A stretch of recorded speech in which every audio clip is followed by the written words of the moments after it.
If you have ever experienced the grace of God or the releasing power of His love in your life, or if you've ever been set free from something, you're going to love this message.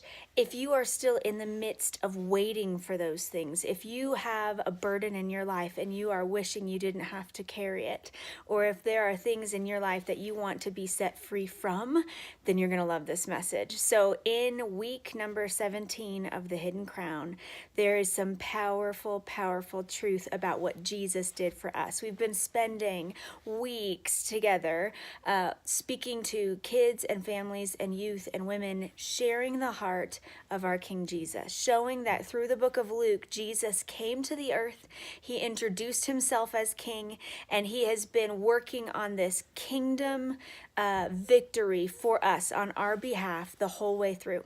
That He came in Luke 19 to seek and save the lost, that He came with intentionality and focus, and He never backed down and He never gave up. And we are now at the point where Jesus is headed to the cross in the scriptures in Luke chapter 22 and 23 as we present these messages through weekend services and all of that. It's going to be really powerful to not just imply or point to it's coming, but to really take some time to saturate what does it look like when Jesus takes our sin and carries it for us. The big idea in week 17 is Jesus carried my sin. And I think that's a really powerful piece to personalize it. That it's not just like, well, you have sin and you have sin and you have problems. It's really easy in our culture to look at everybody else's sin and act like it's bigger. But the reality is, when we get like fresh revelation that Jesus carried my sin, it just spreads our heart open in such a way that we are like overwhelmed with gratitude, and it just shifts and shapes the way we live.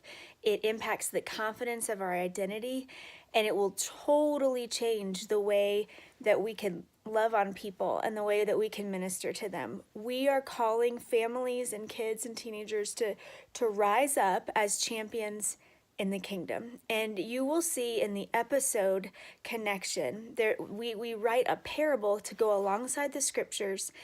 And it's really amazing, these rich, precious moments that you'll see where it appears that so much good is happening. And it is, that with the crown and with the friends coming alongside in the woods with all of these precious kingdom friends, there's cheers, there's joy, there's excitement. Our hero is rising. And yet, even when it seems like darkness is about to take over, we should remember that our true champion is the one who always wins. So when you see these key moments in the episode, you'll see Mallet comes and he is about to take over and take everybody. He says, you're all under arrest. But Vic makes a trade. And I love this because it is this Jesus moment where everyone is doomed. And he takes the crown, he steps forward and says, I am what you want, and I have what you want. And Vic trades his life to spare the others. I love seeing the revelation of that among all of the kingdom friends, but especially Addie, because she realizes that she could have been in that position, and she handed the crown to Vic, and he traded for her.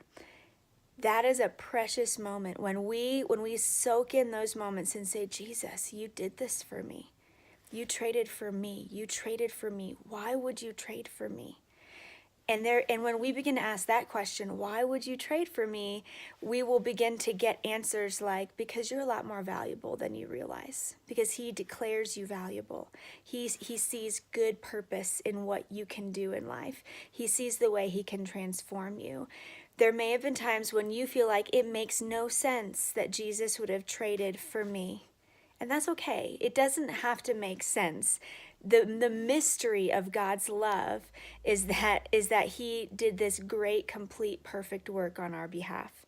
He traded for you. Now, in the episode, darkness looks like it's winning. The kingdom of darkness, the evil that is fighting against good, feels like it's winning. And there are times when I I know that it can feel like that in life. It can feel like, wow, darkness feels like it's winning. Look at the schools, look at this situation, look at the government, look at my workplace, look at wherever darkness seems like it's reigning. And in those moments, it is now time to shine brighter than ever. Those are moments for royalty to rise up. And the only way to really overcome that is not to focus your effort and your mind on the darkness, but to keep your eyes on Jesus. So if you're looking at the parable, keep your eye focused on what Vic did in that moment. It's real easy to be like, oh my goodness, Malik's the worst. Oh my goodness, darkness is going to reign. Oh my goodness. That would make sense to look at that and to complain and be in terror. But the reality is, as a champion rising in the kingdom, you keep your eyes fixed on Jesus. Jesus in Luke 22 was at the Garden of Gethsemane, and he spent time in prayer. And it would have seemed like darkness is all just about to win everything. He could see what was coming. He could see the arrests and the beatings. He knew all of the torture that was just before him. And he said, Lord, if there's any other way, please make it happen. Take this cup from me. But not my will, but your will be done. And I love that prayer. I feel like it's just a true Jesus heroic prayer to say, you know, I'm not going to just focus on the darkness. It's not just my will and my convenience, but it's your will, Jesus. Your will be done. Your will be done. Jesus carried a lot. In Gethsemane, you could see as he prayed so hard that blood was coming from his forehead, like such massive amounts of burden to carry. But he carried it. He didn't just give up. He still carried it. In Luke chapter 23, as he's arrested, as he's put on trial, as he begins carrying the physical cross with the spiritual weight of all sin and humanity upon him, he's carrying all that. He didn't give up. Even as Simon of Cyrene is coming and carrying it with him. And it's just this reminder to say there are going to be times when it feels like the burden is so big, but the Jesus inside of you, Romans 8 says Christ lives in you. Christ can carry that burden. You can release those things. I don't have to carry anger with me anymore. I don't have to carry frustration or bitterness anymore. You really don't have to. It's to no one else's benefit for you to leave bitterness just like wrapped up in your heart. It's not going to do anything. Doesn't matter if you were right or they were right. The reality is you don't have to carry it anymore.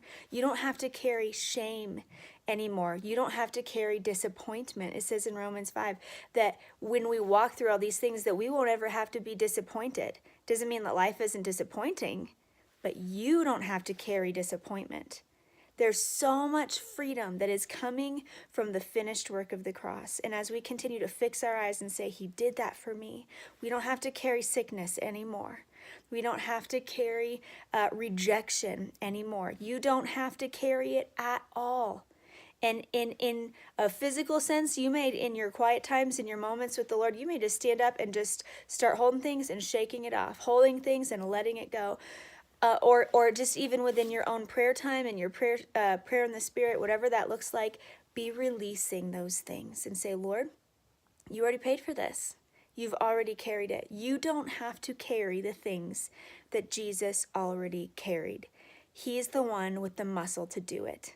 He's not calling for you to carry all the things that he already paid for. Jesus carried your sin. Jesus carried my sin. He is the true champion who always wins. I love how in the episode parable, time and time again, you'll see Vic's character who is called the champion. And his name is Victor. He's the victorious one. He's called into victory. He helps bring the kingdom into victory. And yet, they all adoringly call him the champion. But he continues to point them back and say, but the true champion is Jesus. He always wins. So there may be times when it feels like life is not winning or that you cannot carry it anymore. Look to your champion. He's not on the cross anymore. He already conquered it. Look to your champion, the true champion, Jesus, who always wins. You are so loved by him. You are so seen by him. And he, in this moment, as we reflect on the great scriptures that point to the cross, we can remember how he served you and how through those moments he saved you. He carried the things we could not carry. Part of salvation is going to be that he carried our sin and that he gives us power in the kingdom. It's this twofold piece. He carries it and he gives us power. I pray in Jesus' name that you have such a victorious week, that you are championing the things God has called for you, and that you are able to release things that Jesus may carry your sin this week.